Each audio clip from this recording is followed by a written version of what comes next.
আসসালামু আলাইকুম সুপ্রিয় শিক্ষার্থী বন্ধুরা ও সম্মানিত অভিভাবকবৃন্দ, আশা করি আপনারা সবাই ভালো আছেন, সুস্থ আছেন। প্রিয় শিক্ষার্থী বন্ধুরা, সবাইকে আন্তরিক শুভেচ্ছা জানিয়ে আজকের লাইভ ক্লাস শুরু করছি। প্রিয় শিক্ষার্থী বন্ধুরা, আমরা জানি আমাদের এই আজকের যে আয়োজনমালা রয়েছে, আমরা দেখে নেব আজকের যে আয়োজনমালা।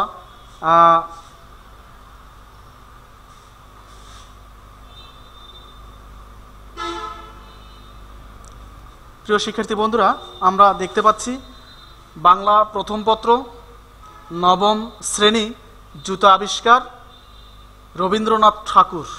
প্রিয় শিক্ষার্থী বন্ধুরা, আমরা এই আজকের যে সাহিত্যিক, আজকের যে কবি, তিনি আমাদের বিশ্বকবি।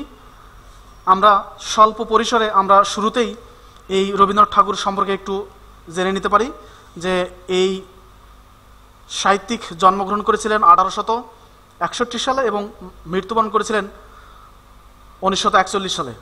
তিনি 80 বছরের একটি দীর্ঘ জীবন পেয়েছিলেন।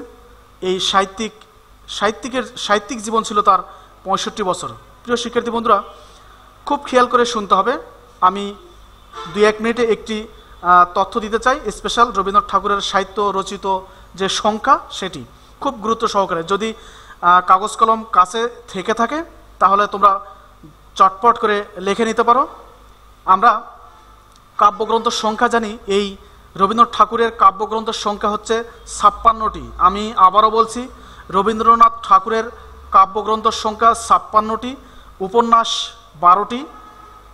আমরা জানি ছোট গল্প তিনি রচনা করেছিলেন 119টি, কাব্যনাট্য 19, নাটক 29টি, ভ্রমণ কাহিনী 9টি, চিঠিপত্রের বই 13টি, গানের সংখ্যা 2232টি, গীতি পুস্তক 4টি, অঙ্কিত চিত্রাবলী 2000টি প্রায়।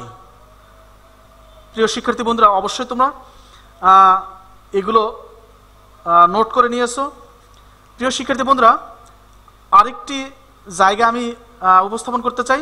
রবীন্দ্রনাথ ঠাকুরের প্রথম, আমরা জানি প্রথম কবিতা হিন্দু মেলার উপহার তিনি 1875 সালে যেটি প্রকাশ করেছিলেন। প্রথম প্রকাশিত কাব্য বনফুল 1876। খুব গুরুত্ব সহকারে দেখতে হবে প্রিয় শিক্ষার্থী বন্ধুরা। প্রথম গ্রন্থকারে প্রকাশিত কাব্য কবি কাহিনী 1878 সালে প্রকাশ হয়েছিল। প্রথম লিখিত কিন্তু দ্বিতীয় প্রকাশিত কাব্যগ্রন্থ এটি হয়েছিল বনফুল 1880 সালে। প্রথম উপন্যাস বউ ঠাকুরুনীর হাট 1883 সালে যেটি প্রকাশ করেছিলেন। প্রথম উপন্যাস বউ ঠাকুরুনীর হাট 1883। প্রথম নাটক বাল্মীকি প্রতিভা 1881। আমরা প্রথম গল্প দেখি ভিখারিণী 1874 খ্রিস্টাব্দে তিনি প্রকাশ করেছিলেন। প্রথম গল্প ভিখারিণী। প্রথম প্রবন্ধ গ্রন্থ পঞ্চভূত 1897 সালে যেটি প্রকাশ করেছিলেন। প্রথম সম্পাদিত পত্রিকা সাধনা 1894 সালে, যে 1894 সালে মৃত্যুবরণ করেছিলেন সাহিত্য সম্রাট বঙ্কিমচন্দ্র চট্টোপাধ্যায়। প্রিয় শিক্ষার্থী বন্ধুরা, স্বল্প পরিসরে আমরা এই কবির কিছু বিষয় আমরা জেনে নিলাম। আমরা এ পর্যায়ে আরেকটি তথ্য দিতে চাই। রবীন্দ্রনাথ ঠাকুর সমগ্র জীবনে তার কাব্যগ্রন্থে 108টি গাছ ও ফুলের নাম উল্লেখ করেছেন।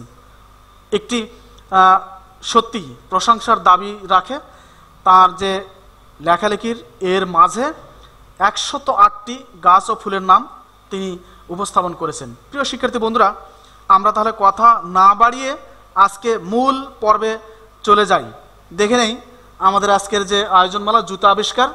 আমরা এই কবিতাগুলো, চরণগুলো একটু পরেই দেখে নিব।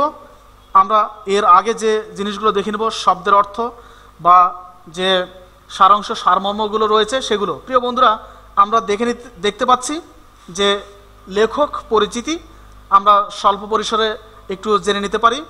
যে রবীন্দ্রনাথ ঠাকুর জন্মসাল 7 মে 1861, জন্মস্থান কলকাতার জোড়াসাঁকোর ঠাকুর পরিবারে। পিতা মহর্ষি দেবেন্দ্রনাথ ঠাকুর, পিতামহ প্রিন্স দ্বারকানাথ ঠাকুর। সাহিত্য সাধনা, তিনি সাধনা, ভারতী, সবুজপত্র সহ বিভিন্ন পত্রিকায় লেখালেখি করেন। সাহিত্যের সকল শাখায় তার বিচরণ ছিল, একটি জায়গা ছাড়া। প্রিয় শিক্ষার্থী বন্ধুরা, সেটি হচ্ছে তিনি মহাকাব্য ছাড়া সাহিত্যে যে শাখাগুলো রয়েছে সব শাখাতেই তার পদচারণা সক্ষমভাবে তিনি পদচারণা করতে পেরেছিলেন। প্রিয় বন্ধুরা, আমরা দেখে নিলাম এই সাহিত্যিকের কিছু অংশ। শিক্ষাজীবন: রবীন্দ্রনাথ ঠাকুর বাল্যকালে oriental seminary, normal school, Bengal academy, saint Xavier's school ইত্যাদি শিক্ষা প্রতিষ্ঠানে অধ্যয়ন করলেও স্কুলের পাঠ শেষ করতে পারেননি।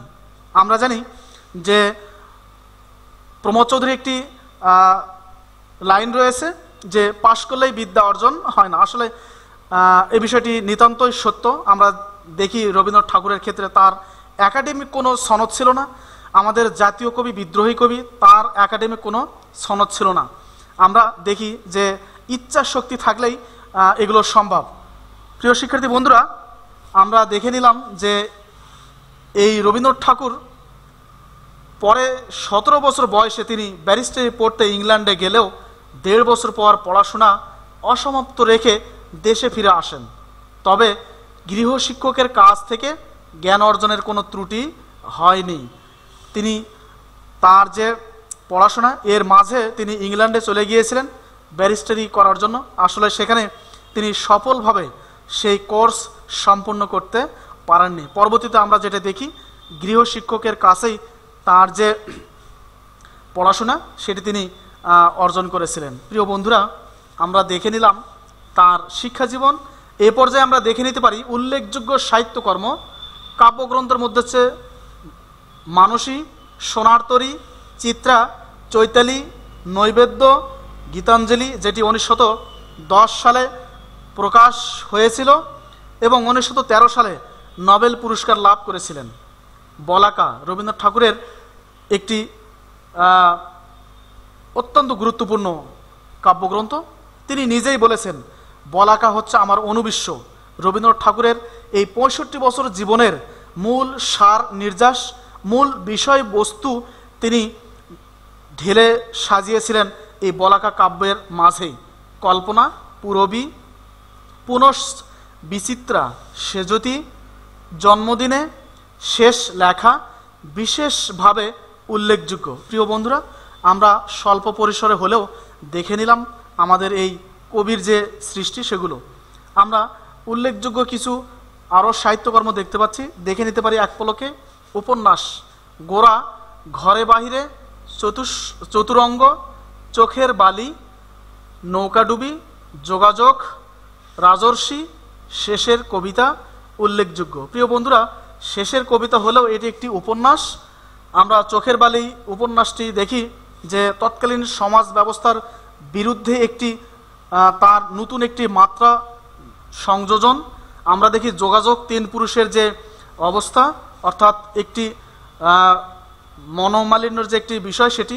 আমরা দেখি নাটক অচলায়তন, চিরকুমার সভা, ডাকঘর, মুকুট, মুক্তির উপায়, রক্ত কবরী, রাজা ইত্যাদি। আমরা কাব্যনাট্য। প্রিয় বন্ধুরা, এখানে প্রশ্ন, নাটক আবার কাব্যনাট্য এটা আসলে কি? নাটক এটি গদ্যে লেখা, আর কাব্যনাট্য এই কাহিনীটি কবিতা আকারে, কবিতার চরণে তিনি প্রকাশ করেছেন, এই জন্য এটিকে কাব্যনাট্য বলা হয়ে থাকে। কাহিনী: চিত্রাঙ্গদা, বসন্ত, বিদায়, অভিশাপ, বিসর্জন। এটি অত্যন্ত একটি গুরুত্বপূর্ণ এই বিসর্জন কাব্যনাট্য। এখানে একটি চরণ ছিল শেষের দিকে, রবীন্দ্রনাথ ঠাকুরের শেষের দিকে তিনি একটি লাইন বলেছেন, তুমি যদি চুরি করো মহারাজ, কে তোমার করিবে বিচার? অর্থাৎ রাজা যদি নিজেই চুরি করে, রাজার বিচার কিন্তু আমরা কেউ করতে পারি না। প্রিয় শিক্ষার্থী বন্ধুরা, আমরা জানি এই রবীন্দ্রনাথ ঠাকুর তিনি জমিদারের দায়িত্ব নিয়েই আমাদের এই যে সিরাজগঞ্জ, শাহজাদপুর এই যে আমাদের কুষ্টিয়ায় এসেছিলেন, তখন তার বয়স ছিল 30 বছর। এখানে আসার পরে তিনি ছোট গল্পে লেখালেখি শুরু করেন। প্রশ্ন, রবীন্দ্রনাথ ঠাকুর 30 বছরের পূর্বে কখনোই ছোট গল্পে হাত দেননি। 30 বছরের পরেই তিনি মূলত কবিতা, এই ছোট গল্পে উপস্থাপন করেছেন। কারণ ছোট গল্পের যে বিষয়বস্তু সবগুলো আমাদের বাংলাদেশের মাটি ও মানুষের একদম চিরচেনা পরিচিত ঘটনা। প্রিয় শিক্ষার্থী বন্ধুরা, আমরা দেখে নিব যে গল্পগ্রন্থ, গল্পগুচ্ছ, গল্পস্বল্প, 3 সঙ্গী, লিপিকা, সে কৈশোরক প্রভৃতি আমরা দেখে নিলাম স্বল্প পরিসরে এই আজকের যে কবি রবীন্দ্রনাথ ঠাকুরের সংক্ষিপ্ত পরিচয়। প্রিয় বন্ধুরা, আমরা এ পর্যায়ে দেখে নিতে পারি আমাদের কিছু শব্দের অর্থ ও টিকা। এগুলো আমাদের মেধা, মনন এবং জ্ঞানকে আরও সমৃদ্ধ করতে সহায়ক হিসেবে ভূমিকা পালন করে থাকতে পারে। আমরা দেখে নেই শব্দের অংশ। অন্ত, শেষ, সমাপ্ত, পরিণতি, এগুলো সমার্থক শব্দ হিসেবে আমরা ধরে নিতে পারি। অনাসৃষ্টি, সৃষ্টি ছাড়া, অদ্ভুত, আধার, অন্ধকার, বিপদ, পাক, কাদা, কর্দম, পিপে, ঢাক বা ঢোলের আকৃতি বিশিষ্ট কাঠের তৈরি পাত্র। পুষিনু, পোষণ করি, লালন পালন করি। উজ্জ, অস্পষ্ট, দেখা যাচ্ছে না এমন, মানে যেটা সাইলেন্ট আমরা যেটা বলি। প্রিয় শিক্ষার্থী বন্ধুরা, আমরা দেখে নেব আরও কিছু শব্দের অর্থ। কালীকে গতকাল বোঝাতে ব্যবহৃত হয়েছে। কালীকে, এটি যেহেতু কবিতার একটি শব্দ, কবিতার শব্দ, যার কারণে এর গঠনগত দিক এরকম হয়েছে। কিস্তি, নৌকা বা জাহাজ বা জল পান। কুলপতি, বংশের প্রধান, কুল শ্রেষ্ঠ। গাত্রে, গায়ে, শরীরে। গুণবস্ত, গুণবান, গুণী, ঘর্ম, ঘাম। প্রিয় শিক্ষার্থী বন্ধুরা, আমরা এগুলো অবশ্যই যত্ন সহকারে দেখব এবং গুরুত্বপূর্ণ যে বানানগুলো রয়েছে দুর্বোধ্য, সেগুলো খাতায় অনুশীলন করব। কারণ জ্ঞানমূলকে একটি বানান যদি ভুল হয়, নাম্বার পাওয়া দ্রুহ ব্যাপার হয়ে দাঁড়াবে। চর, গুপ্তধন, গুপ্তচর, রাজার গোপন সংবাদ বহনকারী। চরণ, পা। চর্ম, চামার, চর্মকার, মুচি। ত্রাসে, ভয়ে, দারুণ, অতিশয়, ভীষণ, প্রবল। নস্য, নাকের মধ্যে ব্যবহার করা যায় এমন তামাক চূর্ণ। প্রিয় বন্ধুরা, আমরা দেখে নিলাম শব্দের অর্থ। আরও কিছু শব্দের অর্থ আমরা দেখতে পাচ্ছি। পদধূলা, পায়ের ধুলা, এখানে আশীর্বাদ বোঝাতে ব্যবহৃত হয়েছে। প্রতিকার, প্রতিবিধান, সমাধান। পৃথিবী, বসুধা, বসুমতী, বসুন্ধরা, মেদিনী, ধরিত্রী, এগুলো সমার্থক শব্দ হিসেবেও এসে থাকে। ফরাশ, মেঝে বা তক্তপোষে বিছানার জন্য কার্পেট বা বিছানা। মাদুরও বলে থাকি। ভিস্তি, পানি বহনের জন্য চামড়ার তৈরি এক প্রকার থলি। ভূত, চাকর, মল, মরল, এখানে হাইফেন দেওয়ার অর্থ হচ্ছে একটি বর্ণ এখানে বিলুপ্ত রয়েছে। মহি, পৃথিবী, ধরণী, মহিপতি, ভূপতি, রাজা, সম্রাট। মাহিনা, পারিশ্রমিক বা বেতন, যোগ্য মতো, উপযুক্ত। রন্ধ্র, ছিদ্র বা ফুটো। রুদ্ধ, বদ্ধ বা আবদ্ধ। সন্দেহ, সন্দেহ, সংশয়। প্রিয় বন্ধুরা, আমরা দেখে নিলাম আমাদের যে শব্দের অর্থ। আমরা এ পর্যায়ে দেখতে পাচ্ছি উৎস। রবীন্দ্রনাথ ঠাকুরের কল্পনা কাব্যগ্রন্থ থেকে জুতা আবিষ্কার কবিতাটি সংকলিত হয়েছে। এখানে কাব্যগ্রন্থ আমরা জানি 10টা, 15টা, 20টা কবিতার সমন্বয়ে যখন একটি বই আকারে প্রকাশ করা হয় সেটি কাব্যগ্রন্থ। যদি কবিতা হয় কাব্যগ্রন্থ, যদি গল্প হয় গল্পগ্রন্থ, যদি প্রবন্ধ হয় প্রবন্ধ গ্রন্থ, যদি উপন্যাস হয় উপন্যাস সমগ্র, এইভাবে আমরা আখ্যায়িত করে থাকি। প্রিয় শিক্ষার্থী বন্ধুরা, এখান থেকে যদি প্রশ্ন এসে যায় যে জুতা আবিষ্কার কবিতাটি কোথা থেকে নেওয়া বা কোন কাব্যগ্রন্থ থেকে নেওয়া, আমরা জানি কল্পনা কাব্যগ্রন্থ থেকে নেওয়া। আমরা দেখে নিব আমাদের পাঠের উদ্দেশ্য। কৌতুক রস সৃষ্টির মাধ্যমে লেখক বোঝাতে চেয়েছেন যিনি যে বিষয়ে দক্ষ কেবল তিনিই সংশ্লিষ্ট সমস্যার সমাধান দিতে পারেন। একটি চিরন্তন সত্য, যার কাজ তারই সাজে, অন্য লোকের লাঠি বাজে। আমরা এটি একটি পুরাতন প্রবাদ।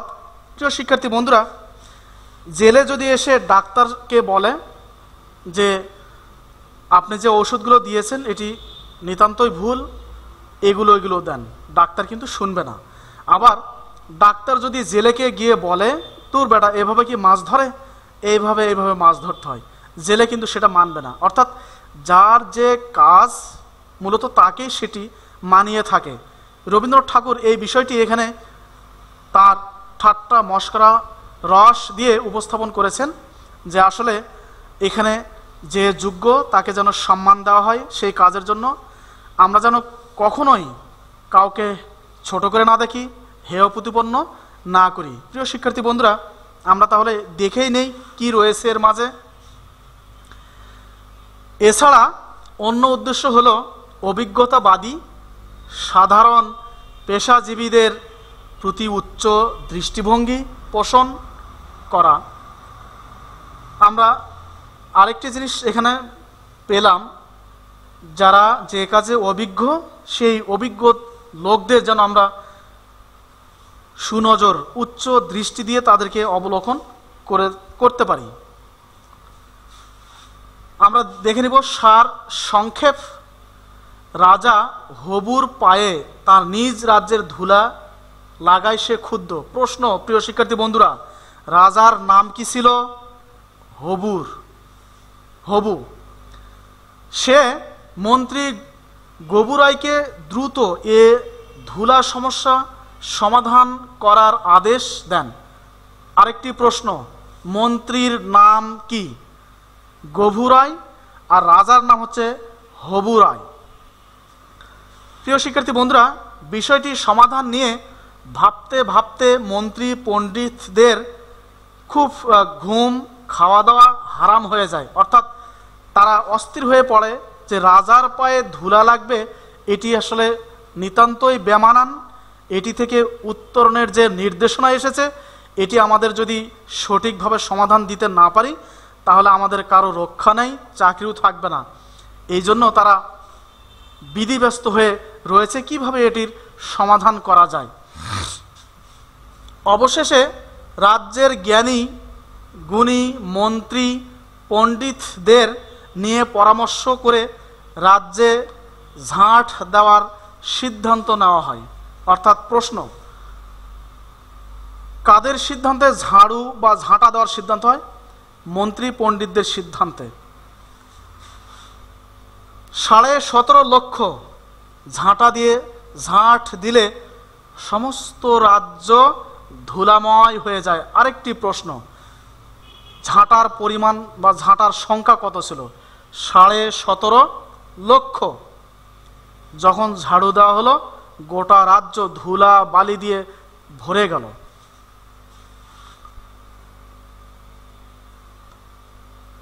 এবং সর্দি কাশিতে মরার উপক্রম হয় লোকজনের। অর্থাৎ এই যে ধুলা বালি, যার কারণে রাজ্যে যে অনাসৃষ্টি, আবার তাদের যে নিঃশ্বাস নির্মল বাতাস তারা গ্রহণ করবে এর কোনো উপায় নেই, যার কারণে মানুষ অসুস্থ হতে শুরু করে। আমরা দেখে নিব এই ধুলা দূর করতে ভিস্তি ভিস্তি পানি ঢালার পরে পুকুর নদী শুকিয়ে যায়। আমরা জানি ভিস্তি অর্থাৎ পানি রাখার চামড়া তৈরি কিছু পাত্র, মশক বলে থাকি সেটি। আর সর্দি জ্বরে উজাড় হয় দেশটা, অনেক মানুষ প্রাণ বিসর্জন দেন এই সর্দির মাঝেই।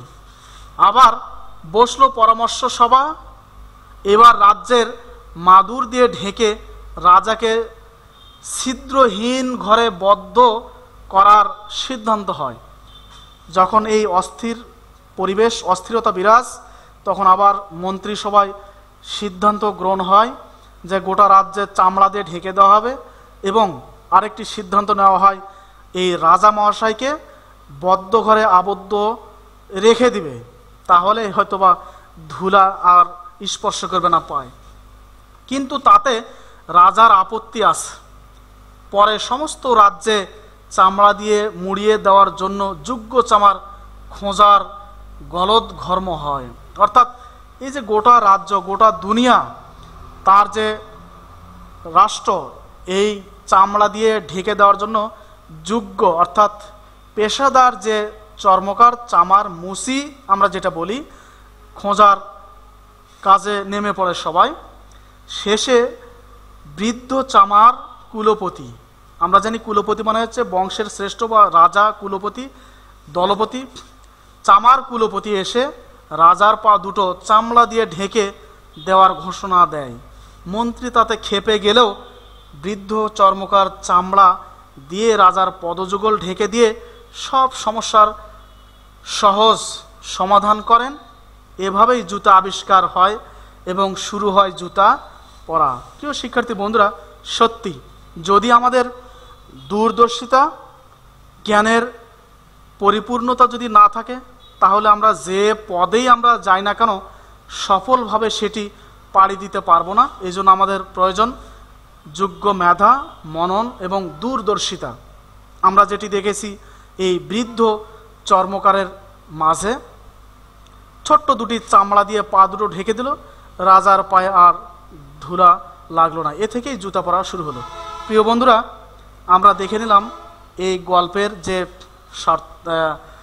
মূল বিষয়বস্তু, সেটি নামকরণের সার্থকতা, আপাদমস্তক অর্থাৎ এই প্রতিটি চরণে শুরু থেকে শেষ পর্যন্ত এই রবীন্দ্রনাথ ঠাকুর তিনি রাজার পাকে মোড়ানোর জন্য, পাকে ধুলা থেকে মুক্ত করার জন্য যে বিষয়টি বারবার উপস্থাপন করেছেন সেটি জুতা, অর্থাৎ এই বৃদ্ধ চর্মকার জুতা দিয়ে তার পা মুড়িয়ে দিল, যার কারণে রাজার পায়ে আর ধুলা লাগলো না। এ কারণে এই গল্পটি, এই কবিতার নামকরণ করা হয়েছে জুতা আবিষ্কার। অর্থাৎ এই যে তাদের যে ঘটনাগুলো, এই ছোট্ট ছোট্ট ঘটনাগুলোকে পরিসমাপ্তি ঘটে এই ঘটনাগুলোর এই জুতা আবিষ্কারের মধ্য দিয়েই, যার কারণে এটির নামকরণ সার্থকতা লাভ করেছে। প্রিয় বন্ধুরা, আমরা দেখতে পাচ্ছি কিছু জ্ঞানমূলক প্রশ্ন। ফরাশ, ফরাশ শব্দের অর্থ মাদুর, বিছানা বা পাটি। ধুলা পরিষ্কার করার জন্য কত ঝাঁটা প্রয়োজন? 17.5 লক্ষ। মহি শব্দের অর্থ কি? মহি শব্দের অর্থ হচ্ছে পৃথিবী। জুতা আবিষ্কার কবিতাটি কোন কাব্যগ্রন্থ থেকে সংকলন করা হয়েছে? কল্পনা কাব্যগ্রন্থ থেকে। কোন কাব্যের জন্য রবীন্দ্রনাথ ঠাকুর নোবেল পুরস্কার লাভ করেন? গীতাঞ্জলি। আমরা দেখে নিলাম কিছু জ্ঞানমূলক প্রশ্ন। আমরা দেখতে পাচ্ছি আরও কিছু জ্ঞানমূলক প্রশ্ন। জুতা আবিষ্কার কবিতায় রাজার নাম কি? হবুরাই। জুতা আবিষ্কার কবিতায় মন্ত্রী কে ছিলেন? গভুরাই। রাজার কাজে কাদের কোনো দৃষ্টি নেই? সভাসদগণের রাজ্যের অনাসৃষ্টি কি? রাজ্যের অনাসৃষ্টি হচ্ছে রাজার পায়ে ধুলা লাগা। রাজা আগে কি বিদায় করতে বলেন? রাজা আগে কি বিদায় করতে বলেন? ধুলি। প্রিয় শিক্ষার্থী বন্ধুরা, আমরা দেখে নিলাম আমাদের যে জ্ঞানমূলক প্রশ্ন সেই সাথে উত্তর। আমরা এই পর্যায়ে দেখে নিতে পারি আমাদের অনুধাবনমূলক কিছু প্রশ্ন। প্রিয় শিক্ষার্থী বন্ধুরা, চটপট তোমাদের যদি কাগজ কলম কাছে থাকে তোমরা লিখে নিতে পারো। এক পলকেই কর্মকারদের দলপতি কি বুদ্ধি দিল? কিভাবে মহীপতির মহাকীর্তি রইবে? তোমরা লিখে নিতে পারো। কিভাবে জুতা আবিষ্কার হলো? পায়ের ধুলা পাইব কি উপায়ে? ব্যাখ্যা করো। মাটির ভয়ে মাটি রাজ্য হবে কেন? বুঝিয়ে লেখো।